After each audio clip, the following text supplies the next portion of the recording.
Good evening, everyone. Thank you for being here for the fourth webcast in our series of initiatives for the Million Cat Challenge, Capacity for Care, when less adds up to a whole lot more for shelter cats.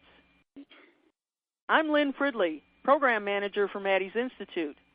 Our speakers tonight are Kathleen Olson, Executive Director of the Humane Society for Tacoma and Pierce County, and Ollie Davidson, Director for Programs and Digital Director for the Treehouse Humane Society in Chicago. Both of our speakers have successfully implemented Capacity for Care and now have healthier populations of cats and have greatly increased their adoptions. Before we start, let's talk about a few housekeeping items. Please take a look at the left side of your screen where you'll see a Q&A window. That's where you'll ask questions during the presentation. The presentations will be short, allowing more time for questions, but don't hold them till the end. Questions asked in the last few minutes will probably not be processed in time for a response. If you need help with your connection during the presentation, you can click the Help widget at the bottom of your screen. The green File widget contains the presentation handout and a printable certificate of attendance for people attending this live event, so be sure to download, save, and print. Thank you, Kathleen and Ollie, for being here this evening. We will start tonight's presentation with Kathleen. Take it away. Good evening from Washington State. I'm the director of the Humane Society for Tacoma and Pierce County. We are a 127-year-old organization. We currently serve 7 jurisdictions and a population of about 912,000 and 1,600 square miles. So those animal control officers have a lot of territory to cover. We are an open admission shelter, which means we accept all the pets that come to our doors, whether they are adoptable or not. We average about 12,000 admissions a year, and that's been held steady for the past 5 years. In 2014, we received 6,009 cats. That's a typo on the slide. We placed 4,334 of them and returned to owner 224.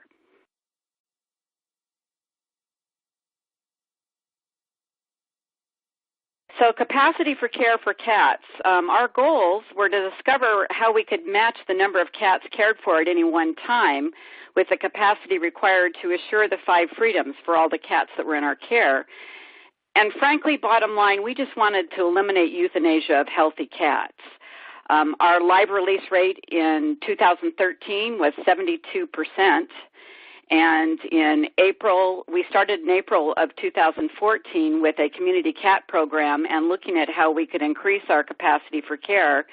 And so by the end of 2014, we had improved 10% to 82%.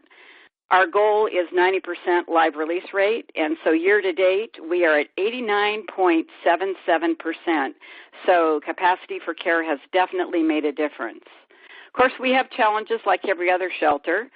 Status of community cats, inefficient use of space, undersized housing units. We had inefficient cleaning and care protocols. We had a problem with upper respiratory infections impacting our length of stay, unpredictable intake flow, and lack of resources for the neonate kittens.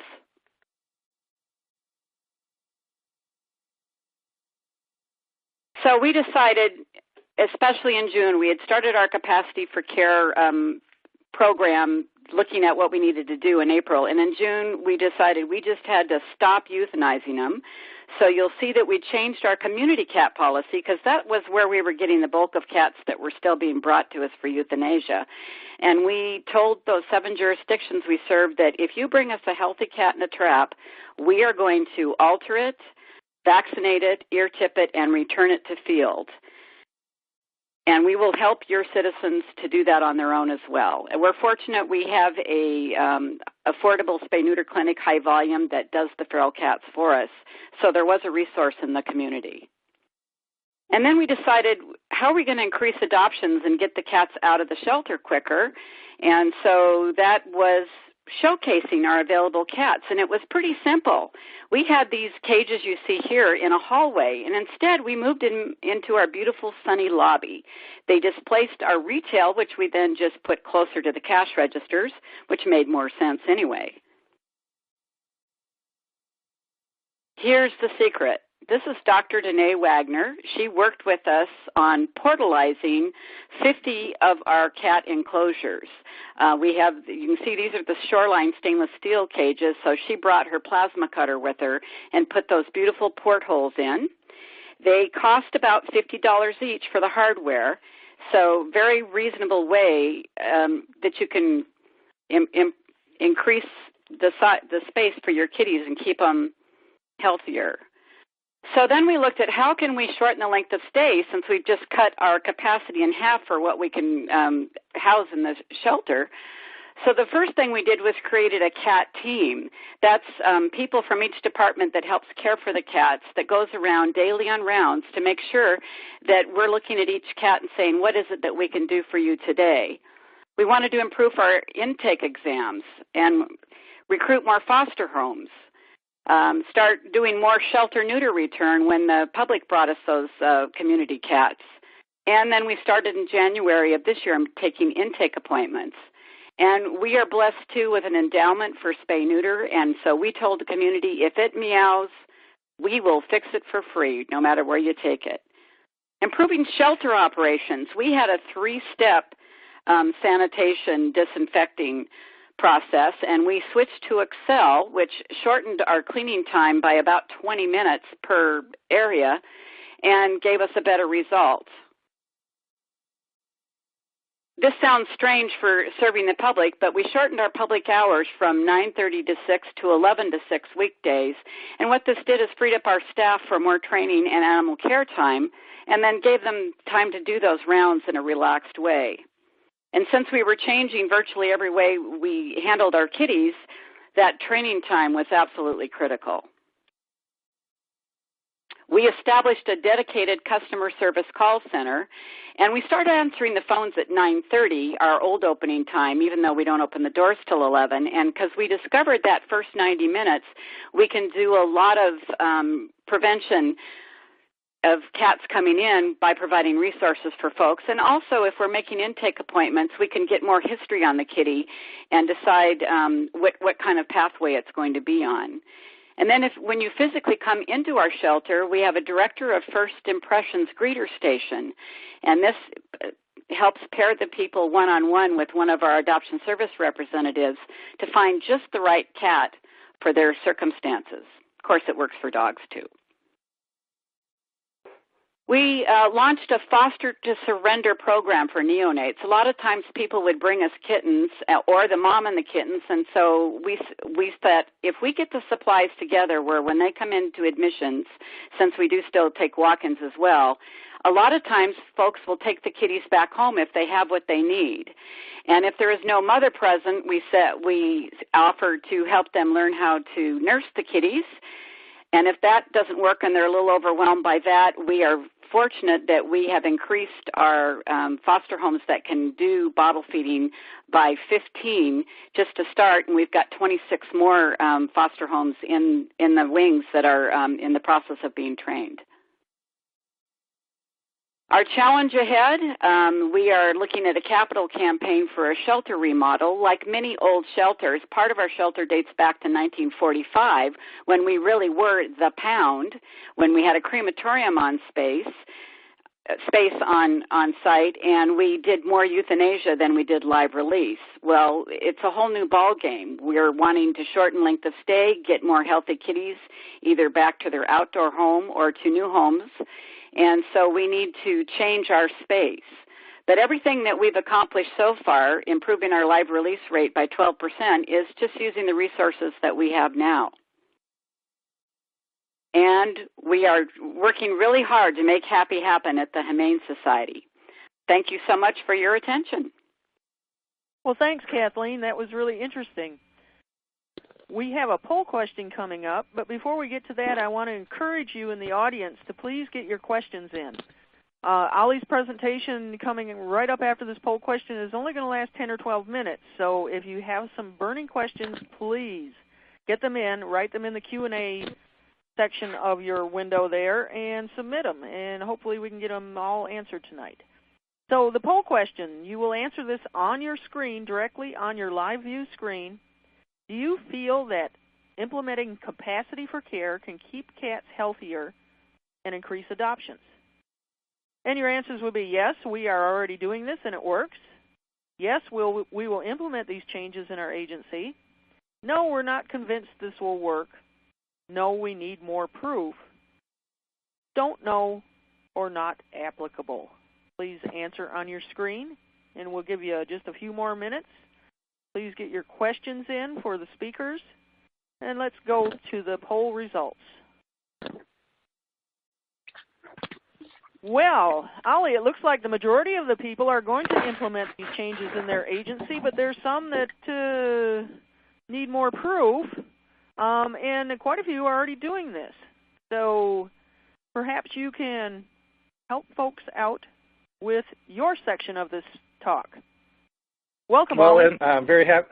Thank you very much, Lynn. Very happy to be here. Thank you, Kathleen. And judging by the poll question, it looks like more than half of you guys are either going to or are doing these capacity for care recommendations, so that's great. I'm hopefully going to be able to help the rest of you guys with some of these things that I'm going to talk about today. So again, my name is Ollie Davidson, Programs Director and Director of Digital Marketing at Treehouse Humane Society in Chicago. I'm kind of talking rapidly through this as we want to get done and get on to your questions. So if I'm going to go past things too quickly, don't worry, we'll be able to answer some of these questions later on. Brief history of Treehouse. We started in 1971 as a network of foster homes, and then in a few years got a brick and mortar building, and then really became a leader in the country as far as the no-kill cageless movement goes. And providing cats with better accommodations in a colony environment. Some of the innovative programs during our history are our AAT, Animal Assisted Therapy Program, Pet Food Pantry, housing of FIV cats, and of course our Community Cats Program. So throughout the years we had a pretty good run, but unfortunately some mismanagement in the 90s led to some severe issues, including overcrowding and stalled programs. So by 2004, and I've been at Treehouse since 2000, in 2004, 350 cats were in the building, and 90% of those cats were feral or semi-feral, and that is a lot of cats that are unfortunately not adoptable under those circumstances. Adoptions were only around 300 a year, and our admissions were only around 400 based on some of this stagnation. As I mentioned, cats were in overcrowded community housing, and there were health issues that were unfortunately out of control. So identifying the problems, I mean, obviously we had a lot, so we had to kind of go down the list and pick the top ones. Well, the top one to us at that time, the majority of our cats were hard to adopt. Too many feral cats, too many cats in overcrowded, segregated housing situations. We had a whole entire attic full of shy cats, and there were about 75 to 100 cats potentially in that room at different times during this bad period of time. So not a good way to house cats. And we had an unstructured volunteer program, unstructured enrichment programs where our volunteers really were just coming in to pet the cats, which was really nice, but beyond doing that, beyond petting cats, they weren't doing much else to help these cats get adopted and enrich their lives. And many of our cats did, unfortunately, have these chronic health issues. Our admissions and adoption programs during this time were outdated and mismanaged. Admissions were arbitrary. We just had essentially one person in charge of admissions, and it was essentially at her whim when we did admit cats. We didn't have any behavior assessments when we were admitting these cats, so cats under any circumstance were coming into our shelter and going into our adoption for, and without behavior assessments to make sure that we were putting them in the right places. Healthcare protocols were outdated, slowing down both our admissions and our adoptions. I remember a time when there was a cat that was on an antibiotic for over a month, and it was really only because somebody had forgotten to check and get that cat off of that.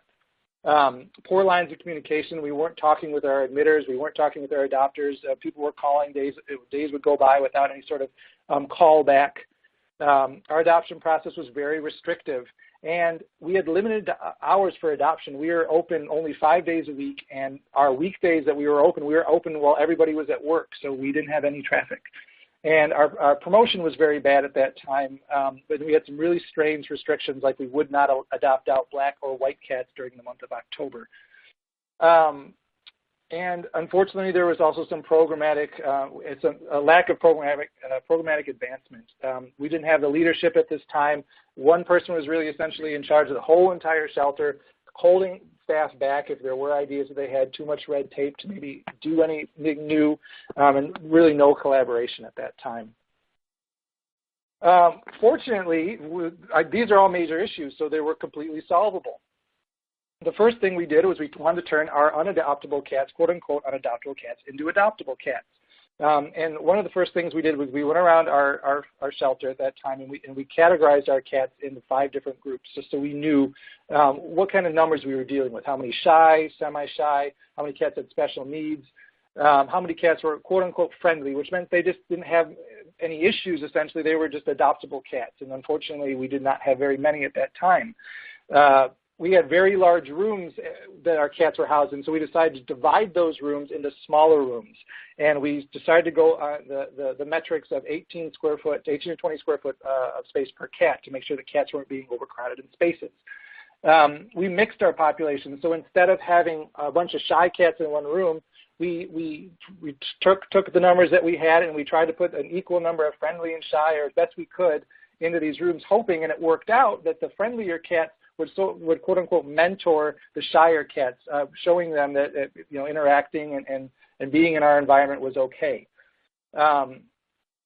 We created smaller enclosures or condos for cats that needed maybe extra attention or didn't like other cats, or didn't play well with other cats would be a better way to put it, and just could get that extra attention. We created a volunteer certification program and developed an enrichment program to allow volunteers to get proper training, so that way they could go into isolation areas and they could socialize cats and record their progress, so we knew what progress was being made for these cats, so that we could hopefully get them adopted quicker. And cats, this is a big one, cats with ongoing medical issues. So now we're a shelter which allows our cats to live their entire lifetime if they don't get adopted. And a lot of the cats that we had health issues, and we were already paying for these health issues, and we were going to continue to pay for them until these cats were adopted. So we decided, let's pass on this health care to our adopters if you're interested in a special needs cat. Maybe you like the cat, but the issue is somehow prohibitive to you. So by offering these specialized contracts, whereas we would cover some or all of the ongoing health care for these cats with these certain issues, we were able to get a lot of our special needs cats adopted. We revamped our admissions and our adoption program. We now just use it seems very simple, but we use a date-based intake system. So every request that comes in, we write and put a date on it, and we try to go down the line to do admissions. If there are emergencies, we get those in quicker. If there are complicated issues, we meet in committees to decide what to do. Behavior assessments on multiple levels, from the admission request to the first exam. We want to make sure that where these cats are going to go is going to be appropriate. If they're going to go in our shelter, if they're going to go into a foster home, if they are a feral cat, we need to know these things right away. Greater emphasis on customer service. Now, this is very important for a number of reasons, but for the most part, you want the community members who contact you to be able to trust that you are going to get back to them, that you are listening to them, that you are communicating with them. We get back to people now within 1 business day. The application process is made easier. We're in an open adoption situation now, and we increased our adoption days to 7 days a week, 6 to 8 hours a day, depending on the day. And our digital presence was created, and we also have street teams out there promoting our events and our adoptable cats throughout the city. Another great thing that happened was we hired some really key staff, and we got rid of some staff that were holding us back. Our executive director, David Funiak, our community cats and development director, Jennifer Schlueter. Both these individuals really brought a lot of great ideas, and along with Dr. Ewald and our veterinary services director, were able to help us grow our programs, get some really great ideas like working cats and feral freedom programs, our transfer and kitten on deck programs. We're transferring out of animal care and control. We expanded our foster care program. And a seminal moment happened when we had a fire. And this was kind of just a fluke thing. There was a fire next door. We had to evacuate all 350 cats. And fortunately, a lot of our volunteers were able to take these cats And some of them who had been working with some of our shyer cats, our feral cats, once they got them in their homes and we got the all clear to bring the cats back into our shelter, they decided to keep these cats. And so it gave us the idea, let's put more cats into these that are harder to adopt into homes. Maybe it's temporary, maybe it's for socialization purposes, maybe it's to get them adopted to another third-party home, but we were able to take the stress off of the cats, get them in the home environments, and that really helped boost our adoptions.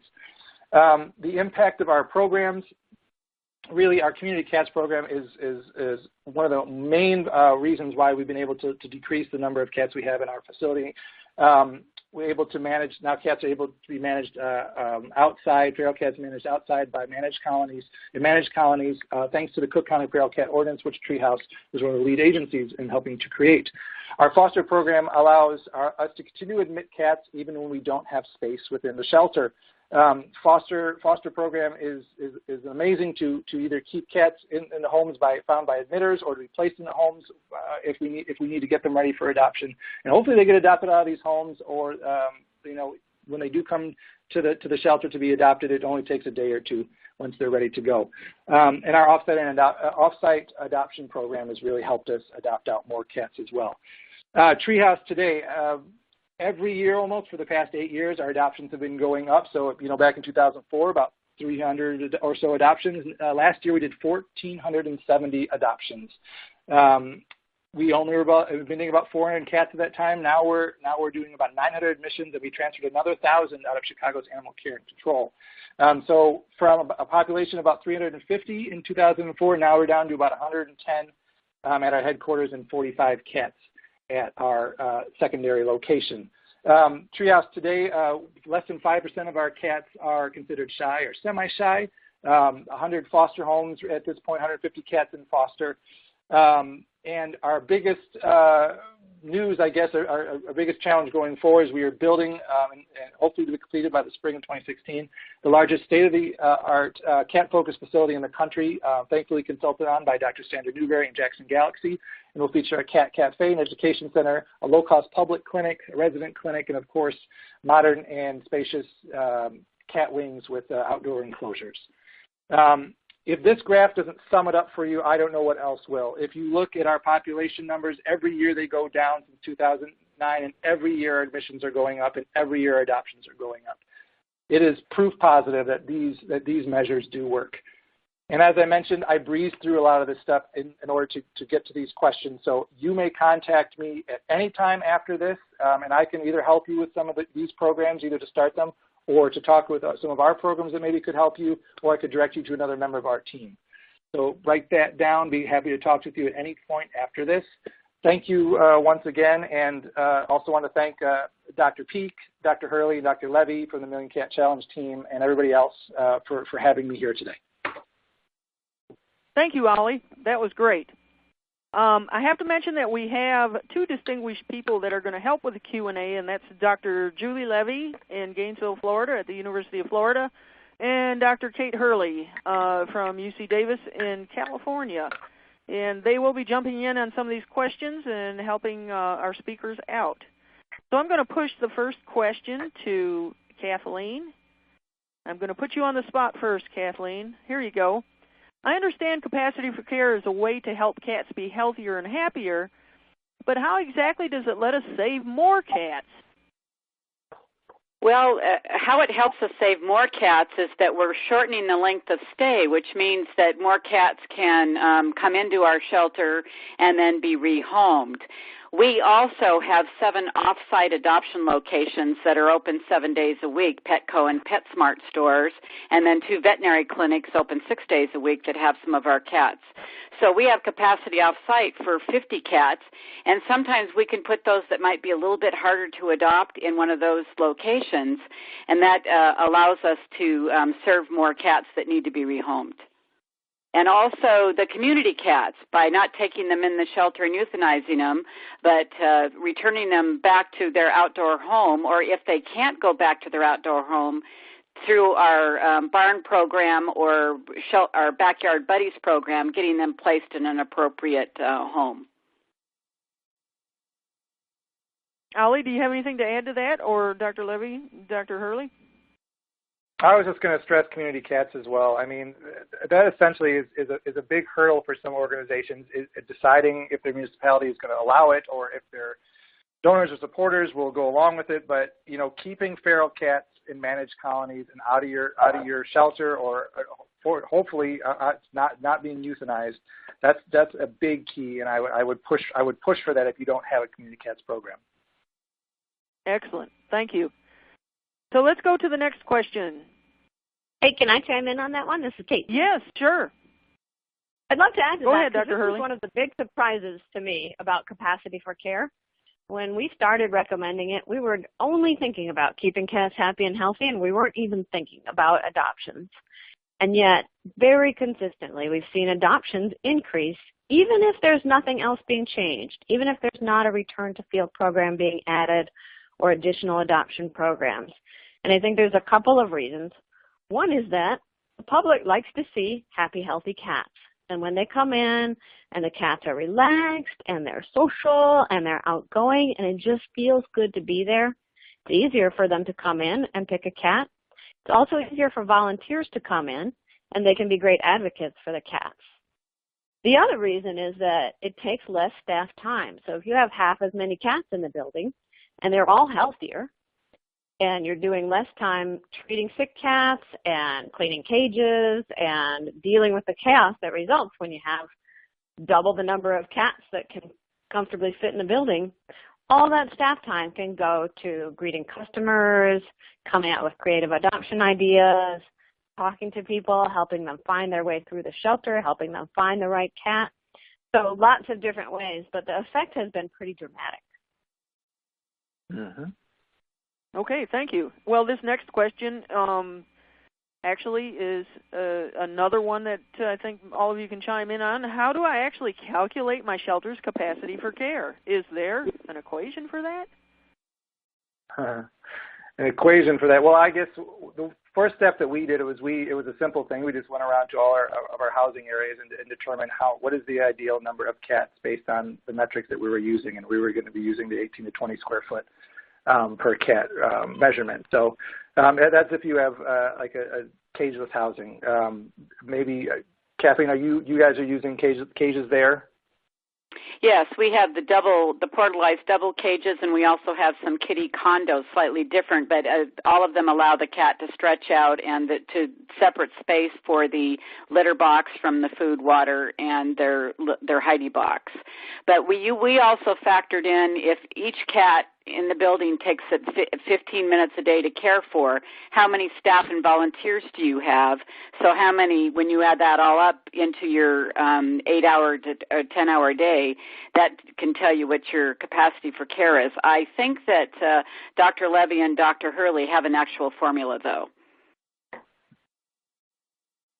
That's right. We do have a formula, and you can find out more about this on millioncatchallenge.org.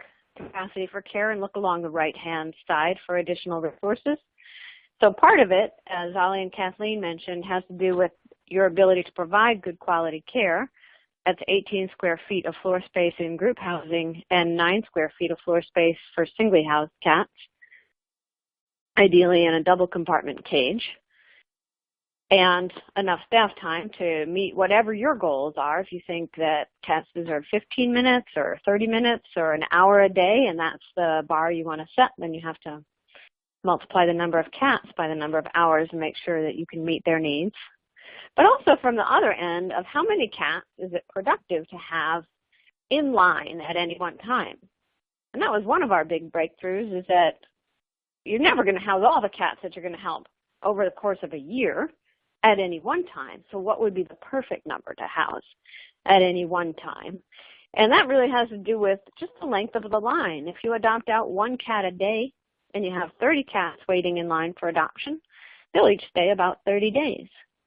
And if you could have 15 cats waiting in line, then instead they would each stay about 15 days or even less if the resulting better conditions resulted in increased adoptions per day.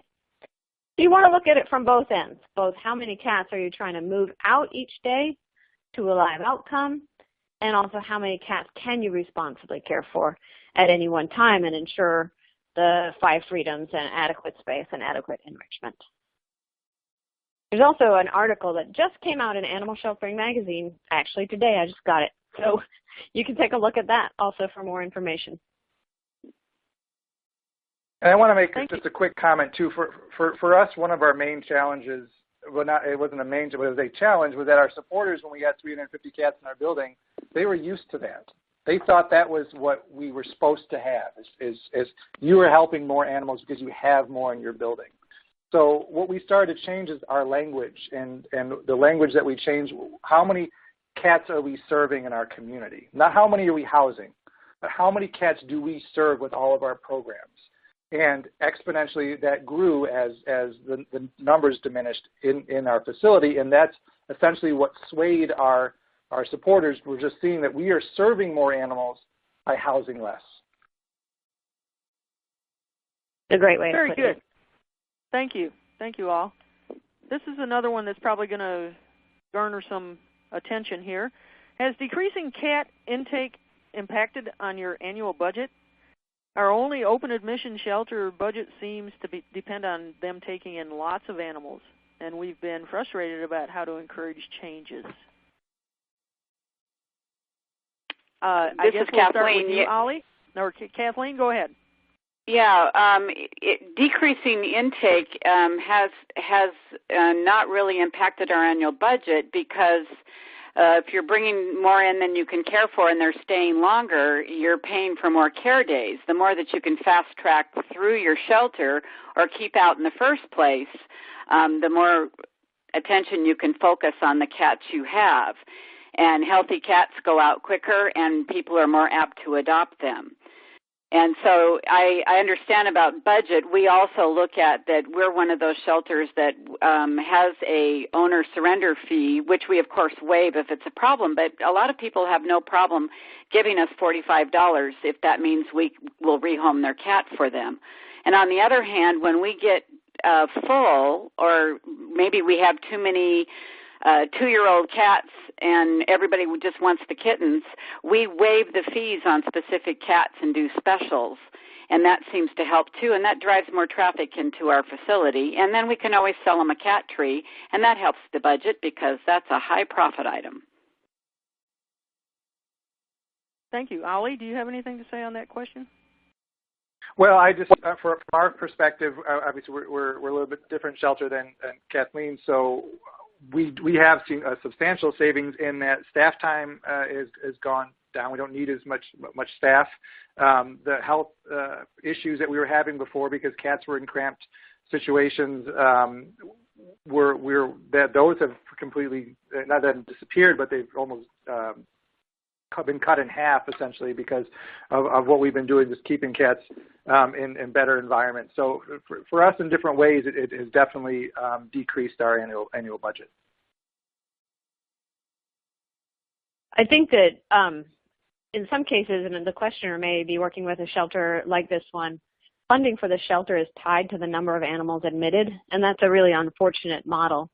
And I think that's where, as Ollie mentioned, articulating to your supporters, whether they're donors or a government body, that there's other ways to serve and better ways to serve animals and the community than admission.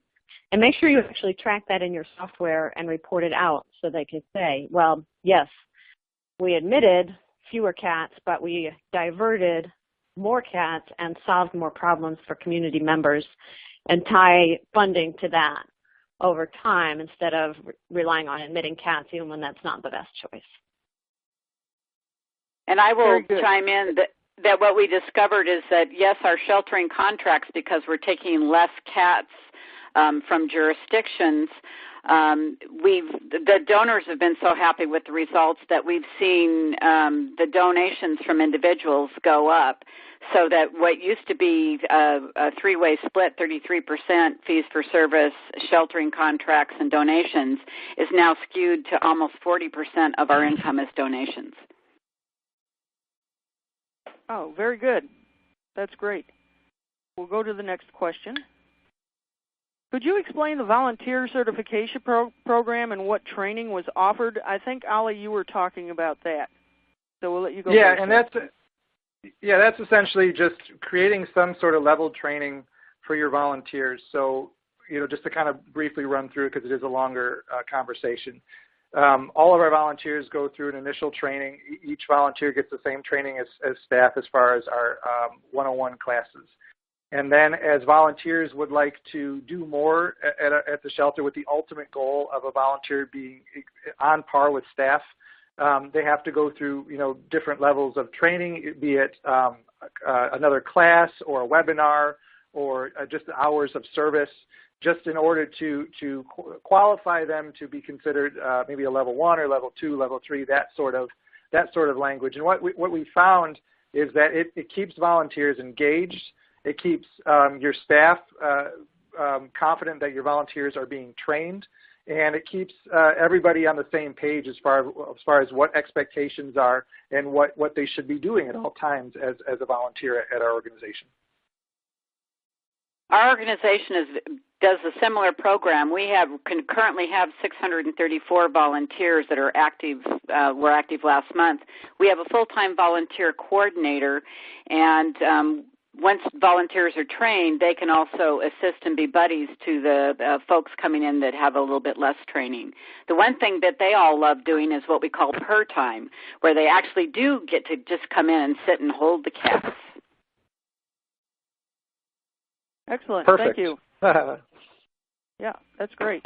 Ollie, this is a follow-up to that last one. What does the term street team, and what does the street team do?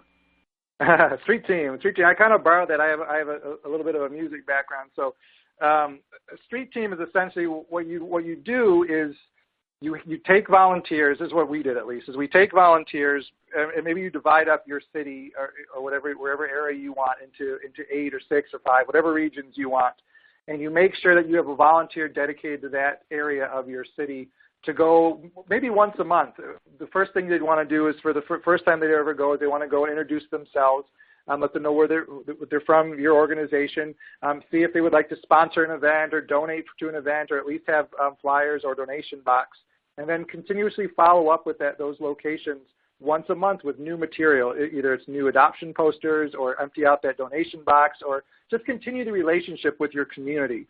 By doing so on a monthly basis, you keep everybody engaged, and people get more excited about what you're doing. And plus, with new fresh posters up, you always promote your newest cats or newest adoptions.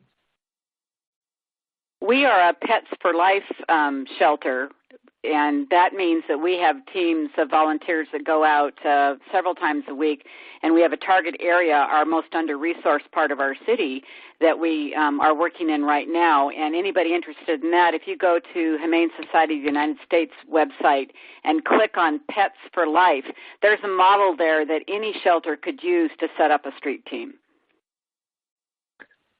Essentially, street teams are hype. They're just a hype machine. You want to be hyping up your organization throughout your city. Make sure everybody's excited. Make sure everybody knows what you're doing, and keep them involved. Very good. I'm educated on street teams now. So here we go with another question. What are some of the things that you do to shorten length of stay for cats? Well, I'll start with... Kathleen, please. When we look at that, we do an assessment on intake, and if a cat's got medical issues or is a little bit older, we know that that's going to be on a longer pathway. So the next cat that comes in is super friendly, healthy, already spayed or neutered. It can go immediately out on the adoption floor if it passes the initial assessment. It doesn't have to wait to be seen by the vet team. So by tracking your cats that way, you shorten length of stay. And then it goes back to when people call you that they want to bring their cat in, you say, yes, we would love to help you. But if you find out it's a 10-year-old cat and you've got 12 other 10-year-old cats in your system, you say, but we can't help you today, but we'll be able to help you in 2 weeks. So that way you're controlling your flow. And also with the kittens in the foster homes, you don't dump them all back in your system at the same time. You filter them through, and that also helps shorten length of stay. Very good. Ollie? Yeah, I mean, those are definitely things we're doing. Just want to emphasize the foster homes. Keeping cats in foster homes as they're getting ready for adoption, if they're getting any treatments they may need, or they have any issues, URI issues, or anything that a foster home can handle for you, keeping them in foster homes until they go to our adoption areas has really decreased the amount of time that cats are in our shelter, because essentially the way that we're doing adoptions now, we're so busy that, a cat goes up from a foster home, they're probably gone within a day or two. So just keeping them out of your system, your shelter system as much as possible, reduces stress on the cats, reduces stress on the staff, and gets the cats homes quicker. Excellent. Dr. Hurley? You knew I had a couple to add, and those are all great examples of really effective ways to reduce length of stay. A couple other things. One is providing adequate space for cats will dramatically drop upper respiratory infection. And so just dropping upper respiratory infection out of each cat's length of stay, or out of the length of stay of a percentage of cats, is going to drop the overall length of stay. And that can be pretty dramatic. Also, just dropping the number of cats in the shelter at any one time, and especially up in adoption areas, as I said, if you're doing one adoption a day and you have 30 cats waiting, every cat's chance of being adopted is 1 in 30 every day, and they're going to wait on average 30 days. If you drop that to 15 at a time, every cat's chance is going to double to 1 in 15, and they're going to wait on average 15 days, and that will be self-sustaining at any level, as long as there's enough variety that you don't have people coming in and not seeing the cat they want and walking out catless, which would obviously be tragic. So those are a couple things. And then finally, think about just the timing of when you bring cats in to match when they're likely to leave. So if your big adoption days are the weekend, maybe you focus your intake and your veterinary processing Monday through Thursday so that everybody's ready to go, and you clear the shelter out Friday through Sunday. And maybe don't do admission on Friday through Sunday if that's an option that you have, so you can have all hands on deck for outcomes on the weekend, then have all hands on deck for intake processing on the weekdays. And I'll just add a couple other ideas, is to review the flow of animals through the shelter to make sure there's no inadvertent delays that are built into the system. Sometimes these can creep in without anybody really wanting it or noticing. So, for instance, if the veterinarian is only in the shelter 3 days a week and cats are having to wait to get spayed before they can go up to adoption, there's a couple solutions for that. One is putting them up in adoption for display before they're spayed so they can be picked out.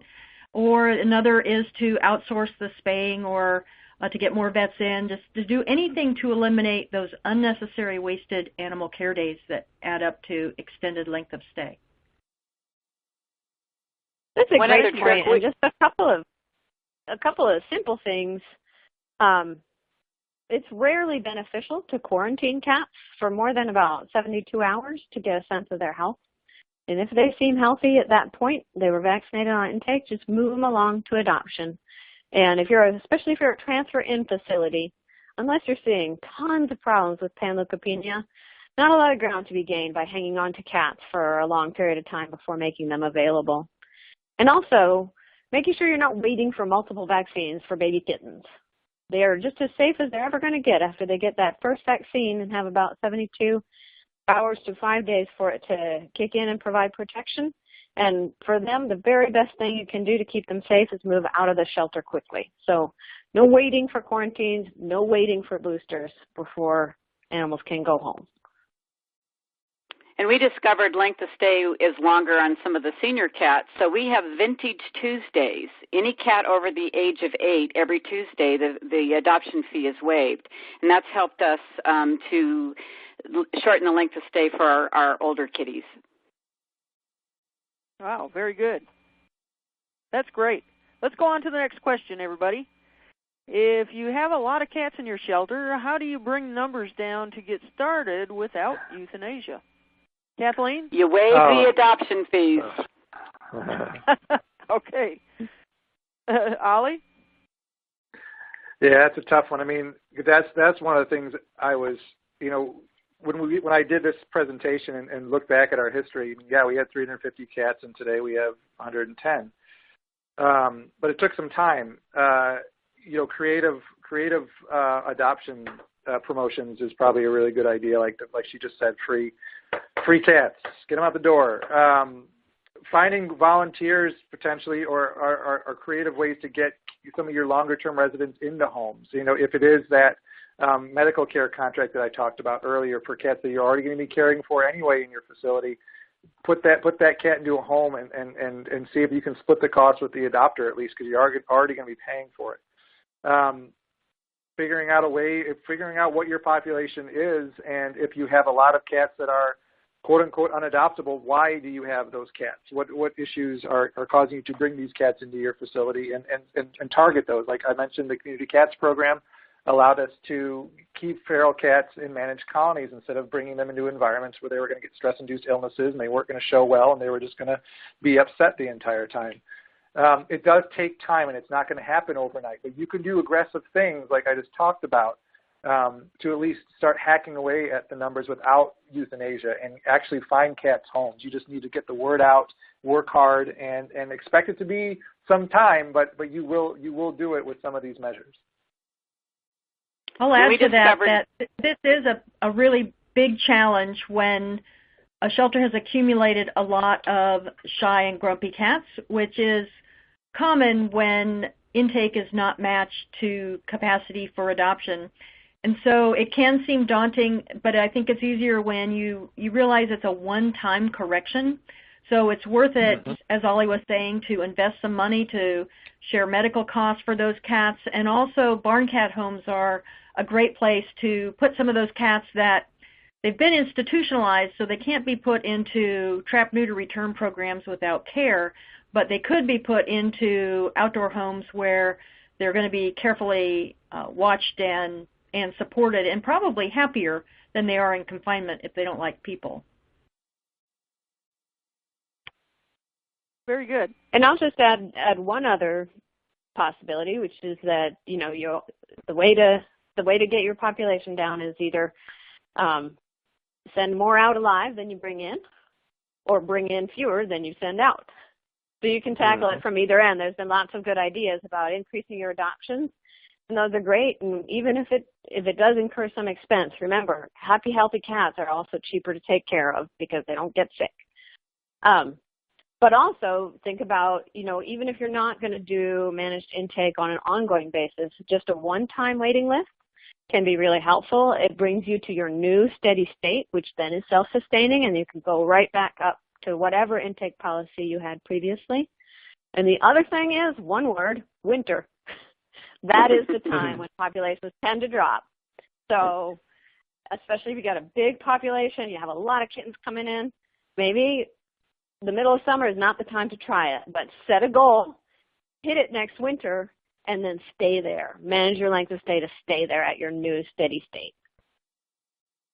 And to that point really quick, investing money if you don't have counseling or behavior as part of one of your programs. I mean, prep retention is a big way that you can increase the number of animals that you're serving without actually bringing them into your facility. So you can, like we were just talking about, you don't have to bring all the cats into your shelter.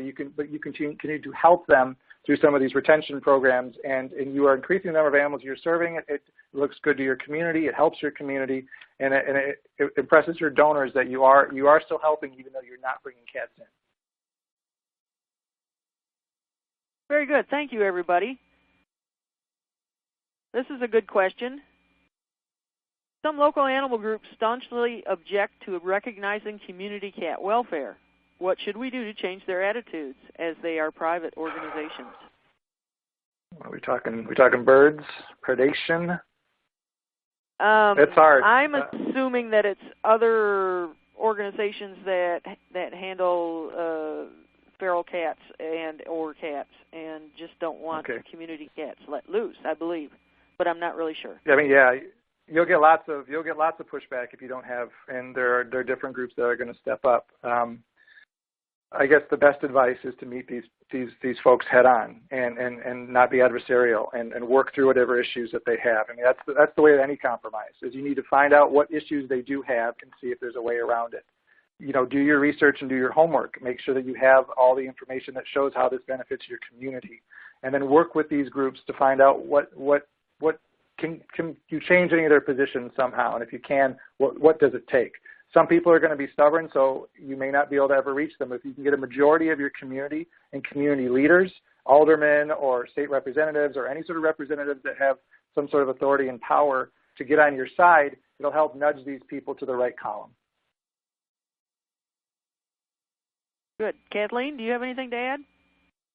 Well, we've discovered, too, that a lot of times the jurisdictions were concerned because of the complaints from individual citizens, and we said, have them call us.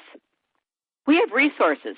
If they're mad because that community cat's walking on their car, we've got some car covers that have been donated. Let us give them one of those. They want to keep them out of their yard. There's a whole list of resources we can give them pretty inexpensively to keep the cats out of their flower bed if they want. And we've discovered that almost 90% of the folks that have a complaint, if you give them a solution, they go, oh, no, I don't want the cat killed. I just don't want it in my yard. And by taking it just one case at a time, that's been very effective. Thank you. Dr. Levy, Dr. Hurley?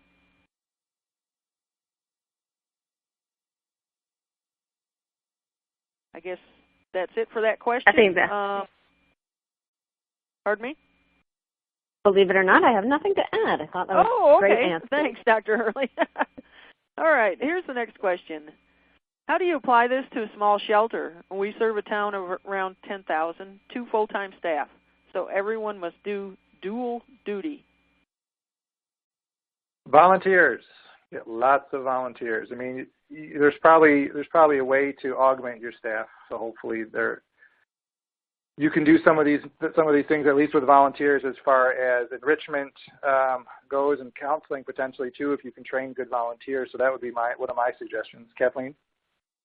Yes, and we've discovered simple things like Girl Scout troops that want to do something for you. So maybe what they're doing is making you some enrichment toys, or whatever you can do to get resources in your community to rally behind you. And somebody that may not be able to come and give you hours in the shelter may be able to foster a cat or two for you.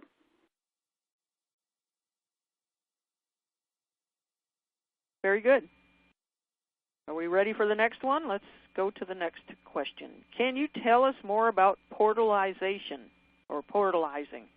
Shoreline has told me that it can't be done. Oh, Shoreline's lying. Well, yeah, guess what? We had, I think, new in the box, 8 Shoreline stainless steel units. And my slide that showed the picture of Dr. Wagner with her plasma cutter, that's how you do that. And that portal is available for about $50 through UC Davis's Capacity for Care. You can order the portals and cut the holes and put them in yourself. They will guide you through that, I think. Dr. Hurley, will they not? That's correct. We have the pre-manufactured portals, the kinds that we put in at your shelter. We have them for sale. Contact sheltermedicine@ucdavis.edu for more information about that.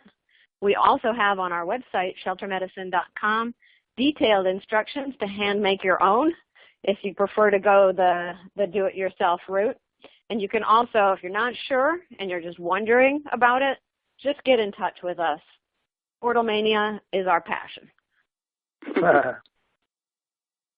Excellent. Thank you. So I think you should get your calculators out for this one, because this audience member asked, we have a small cattery. How many cats should we keep in 360 square feet? We have lots of vertical perches and beds all over the place, 2 large cat trees, and lots of windowsill space. My calculator Kathleen, who has the calculator? Who wants to take this one?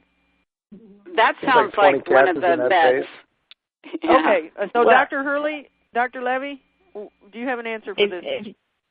If you go to sheltermedicine.com and type in handy into the search box, you can find our handy dandy group housing calculator. But basically, all it'll do is divide the number of square feet by 18. So how many square feet was it? 360? Okay. Yeah, then 20, 360 divided by 18. Yep, 20 cats. And just to mention, vertical space is great, but it doesn't count. So cats need 18 square feet of floor space to be able to manage the relationships with other cats in group housing. And you don't want to see what can happen in group housing with a lot of vertical space but not enough floor space, which is that the less dominant cats get trapped up onto those shelves and they can't get down and relax and be on the floor, and that does not help them get adopted. So I hope whoever put in that question is not in shock that it's only 20 cats. But remember, a good thing to do could be to break that up into 2 or 3 smaller housing units. Maybe even invest in a little bit of cute condo housing to feature some kittens and some friendly adult cats in a condo setting instead of in a group housing setting, because we find some adopters respond better to that, just as some adopters respond better to group housing. And you can also, during clement weather, when it's nice out, you can count outdoor space. Excellent. Thank you, Dr. Hurley. Another thing I'd like to add to that, another benefit of breaking up the space into smaller sections is that way every time a new cat comes in or a cat leaves, it doesn't disrupt the whole population psyche. So we know that every time there's movement of a cat in or out, it shifts the social structure and the cats have to adapt to a new group. And so if every day you have a new cat coming in or one going out, there's constant stress of reshuffling that social order. So by having smaller groups, you'll have more stable groups with less daily change. Thank you. We just put the link that Dr. Hurley mentioned in the Q&A, so you all should see that. Here's the next question. And it's a good question. Is capacity for care a concept or an actual number?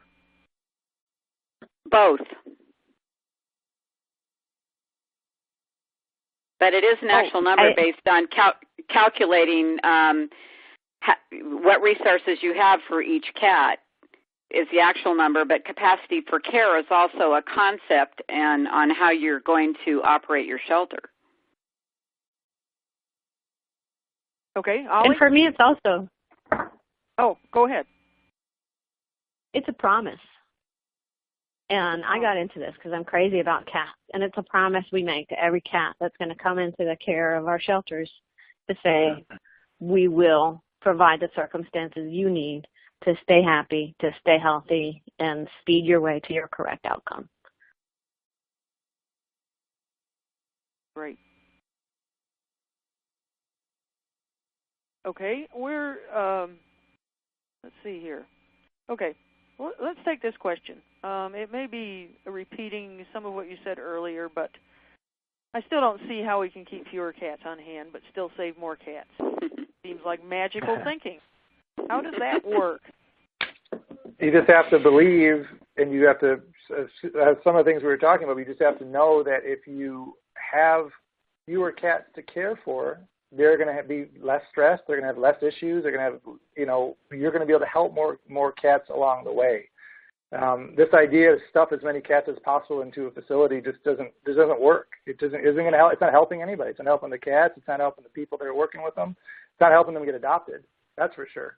You just have to see from the data and the evidence here that we're talking about that keeping fewer cats on hand gives them a better life, makes them happier, allows them to get out of your facility quicker, and allows you to bring in more cats. It's a cycle that just increases with the number of cats you adopt, and adoptions increase when they are content and when they are not stressed. And what we discovered immediately was that our upper respiratory infections went way, way down.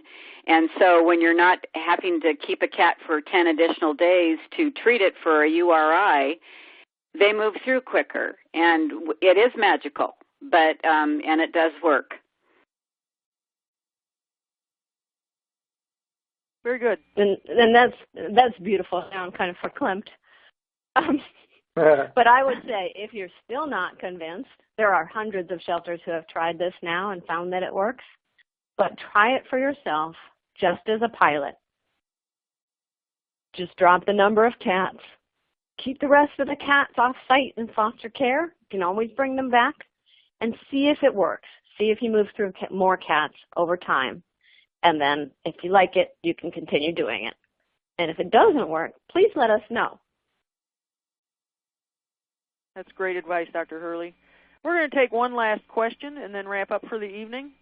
So here's the final question. Is there any research suggesting mixing cats aids in shy cats to come around? That's what we found. We used our, like I mentioned, we had 75, almost 100 cats at some times, shy in one room, and that just wasn't working for any of them. You'd walk into the room and they would scatter. Just wasn't helping them, and so what we started doing was just mixing populations to get more. Now here's the thing: like the friendlier, what we found, and this may be just our own perception of what was happening, but what we saw when you're interacting, when a shyer cat would see a friendlier cat interacting with a volunteer or adopter, it seemed to bring them around. Now, the danger is that the shyer cats in that room may shrink back early on or at some point, and all the friendly cats are getting the attention. So that's why it's important to have your volunteers always prioritizing working with your shyer cats and making sure they make them part of their routine. We do something simple as putting extra love stickers on profiles of cats that need a little bit extra attention. So at least if you're coming in, you know that these cats need a little bit more of your time. And for cats that are a little bit more, a little shyer in these rooms, we have certain volunteers working with them on a weekly basis. So yes, they're going to spend time with them more friendly in the room, but they're also spending dedicated enrichment time with these shyer cats to get them out of their shell. And that's what we use per time for, and that's something that our volunteers that have some hours in and some training with the cats really look forward to, is working with these shyer cats, grooming them, petting them, talking to them, reading to them, if that's what it takes to bring them out. And that seems to work very, very well. Very good. Well, I'm going to ask Dr. Hurley to do a few closing comments here on the Million Cat Challenge and these 5 initiatives. Dr. Hurley? Thanks. And for those of you in the audience, I know a lot of you have already heard about the Million Cat Challenge, but if this is the first time that you're tuning in, for me, capacity for care is really at the heart of all the elements of the Million Cat Challenge and at the heart of everything that we do. For cats and for animals in shelters in general, is the promise that we will meet your needs, we will provide true shelter for you, and we will find you the right outcome that you deserve. And capacity for care makes everything else easier. It gives you time to think through whether admission to the shelter is the right choice for a cat, or whether an alternative to coming in might actually serve that cat or that community member better. It gives you the time to actually focus on removing barriers to adoption, being creative, being expansive in your thinking. It gives you time to work on a successful solution for community cats. So it can be the basis for all the other initiatives of the Million Cat Challenge and can be the basis for much greater success. It wasn't mentioned, but the impact on staff and volunteers also is profound. To have time and the conditions to really do our jobs well. So if that's the one initiative that brings you in to the Million Cat Challenge, I hope you'll join. I hope you'll ask lots of questions. I hope you'll share the challenges and successes that you find. And ultimately, if you've been inspired by listening to the presenters today or in the other webinars about the Million Cat Challenge, I hope you'll see the Million Cat Challenge not just as a way to help you and your shelter be better, but to help you share the amazing things that you're doing with other shelters and be part of something even bigger. Because I've seen both of these shelters. I know that they have their share of challenges. They're not working in some kind of magical situation that's just where they have everything so easy. They've dealt with old funky buildings and scrappy community members just like all the rest of us, and they're doing amazing things. And I know that everybody else who's listening is doing the same. There's something you're doing that's great that other shelters need to know about, and the Million Cat Challenge can help you share it. Thank you very much. That's the end of our event. We want to thank Kathleen, Ollie, Dr. Hurley, and Dr. Levy, and all of you for your time tonight. We invite you to take a few minutes to complete our survey. Your feedback is important to us. Click on the link on your screen. If for some reason you don't see the link, it's also in the resource file at the bottom of your screen, and the link will be emailed to you in a few days. This webcast will be available on demand shortly, and we hope you will share this presentation on your social sites. We hope you can join us next Tuesday for the last webcast in the Million Cat Challenge 5 Key Initiatives that will help change the sheltering world. Thanks again for being here with us this evening, and good night.